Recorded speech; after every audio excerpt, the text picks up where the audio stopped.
નમસ્કાર મિત્રો, આજનો વિડીયો ખૂબ જ મહત્ત્વનો છે. કાલે ગાંધીનગરમાં ગુજરાત પોલીસનો એક અધિકૃત કાર્યક્રમ યોજાયો હતો. હું પોતે આ કાર્યક્રમમાં હાજર હતો. આ વિડીયોમાં કોઈ અફવા નથી, કોઈ અંદાજ નથી.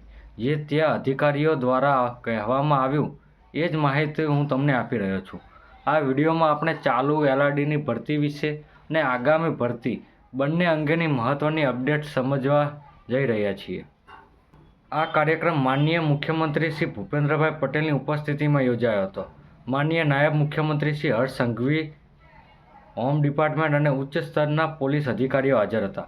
આ કાર્યક્રમનો મુખ્ય ઉદ્દેશ એ જ હતો કે ગુજરાત પોલીસ ભરતી પ્રક્રિયાને ઝડપી, પારદર્શક અને ઉમેદવારો માટે અનુકૂળ બનાવવી.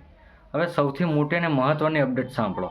માનનીય નાયબ મુખ્યમંત્રી શ્રી હર્ષ સંઘવીએ સ્પષ્ટ જણાવ્યું કે એલઆરડી ભરતીમાં હાલ મતલબ જે ભરતી ચાલી રહી છે તેમાં એલઆરડી ભરતીમાં પસંદગી પામેલ ઉમેદવારોને પોસ્ટિંગ માટે ઓપ્શન આપવામાં આવશે.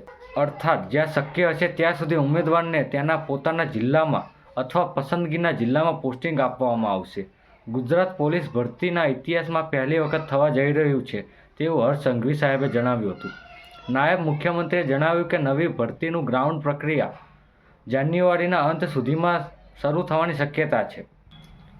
એટલે કે જે ઉમેદવારો ફિઝિકલની તૈયારી કરી રહ્યા છે તેમના માટે સ્પષ્ટ સંદેશ છે કે હવે સમય બહુ ઓછો છે, તૈયારીમાં કોઈ ઢીલાસ ન રાખશો. જે ઉમેદવારો થોડા માર્ક્સ માટે પસંદગીથી રહી ગયા હતા તેમને ફરી એક તક આપવા માટે આ ગ્રાઉન્ડની પ્રક્રિયા જાન્યુઆરીના અંત સુધીમાં શરૂ કરી દેવામાં આવશે, જેથી ઉમેદવારો પસંદગી પામેલ ઉમેદવારો સાથે જોડાઈ શકે. સરકારનો હેતુ સ્પષ્ટ છે, સમગ્ર ભરતી પ્રક્રિયા ઝડપથી અને ન્યાયસંગત રીતે પૂર્ણ કરવી. આ તમામ અપડેટ એક જ સંદેશ આપે છે, સરકાર પોલીસ ભરતીને લટકાવવા નથી માગતી, યુવાનોને સાચો અને ન્યાયસંગત મોકો આપવા માગે છે. પરંતુ એક વાત સ્પષ્ટ છે, લેખિત પરીક્ષા અને ફિઝિકલ બંનેમાં કોઈ સમાધાન નહીં થાય, શોર્ટકટથી પોલીસ ભરતી નહીં મળે. અને અંતમાં હું દરેક ઉમેદવારોને એક જ વાત કહું છું, આ ભરતી કોઈ એક દિવસની તૈયારીથી મળતી નથી. જે લોકો આજે શાંતિથી નિયમિત રીતે ભણે છે એ જ લોકો આવતી ભરતીમાં આગળ રહેવાના છે. દરરોજ થોડો સમય કાઢજો, જીકે વાંચજો, મેથ રિઝનિંગ પ્રેક્ટિસ કરજો, કરંટ અફેર કરજો અને ફિઝિકલની તૈયારીને અવગણશો નહીં. ઘણા લોકો કહે છે કે ભરતી ક્યારે આવશે, કટઓફ કેટલે જશે, પેટર્ન બદલાશે કે નહીં, પણ વાત એ છે જે રોજ ભણે છે એને આ બધું પૂછવાની જરૂર પડતી નથી. તારીખ આવે તે દિવસથી નહીં, આજથી તૈયારી શરૂ કરશો તો જ આવતી ભરતી તમારી બનશે. સમય હાથમાંથી ન નીકળી જાય એ પહેલાં પોતાને તૈયાર કરી લેજો. આ વિડીયોમાં આપવામાં આવેલ તમામ માહિતી માનનીય નાયબ મુખ્યમંત્રી શ્રી હર્ષ સંઘવીના અધિકૃત નિવેદનો પર આધારિત છે. જ્યારે અધિકૃત સર્ક્યુલર જાહેર થશે ત્યારે હું તમને તારીખ અને નિયમો સાથે સંપૂર્ણ અપડેટ આપીશ. વિડીયો ઉપયોગી લાગ્યો હોય તો લાઇક કરજો અને બધા પોલીસ ઉમેદવારો સુધી શેર કરજો. જય હિન્દ.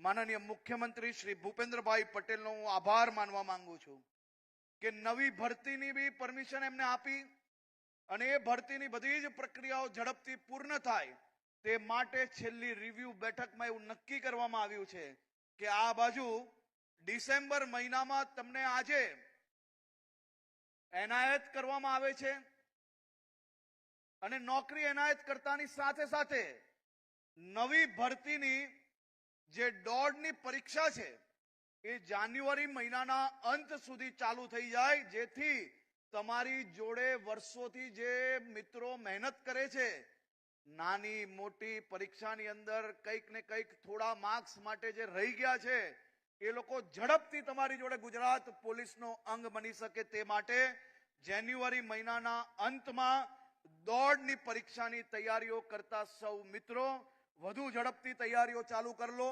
ખૂબ ઝડપથી ગ્રાઉન્ડની પરીક્ષા આપની લેવામાં આવશે.